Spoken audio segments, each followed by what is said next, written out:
Hi friend, কালকে একটু chicken pakora করেছিলাম। ভালো হয়েছিল খেতে, বেশ মচমচে। প্রথমে আমি চিকেনটাকে ধুয়ে একটু ভিনিগার মাখিয়ে রেখে দিয়েছিলাম কিছুক্ষণ, আধ ঘন্টা মতো রেখেছিলাম। এরপরে মাংসটা মানে ভিনিগারটা আমি ফেলে দিয়েছি, নাহলে খুবই টক হয়ে যাবে। মাংসগুলো এমনি তুলে নিয়েছিলাম, নিয়ে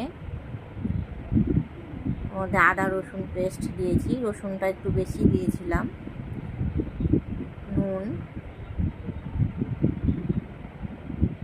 আর দিয়েছিলাম কাঁচা লঙ্কা। আমার ঘরে ছিল না, ওই জন্য আমি লঙ্কা গুঁড়োই দিয়েছিলাম, আর একটু দিয়েছিলাম জিরে গুঁড়ো।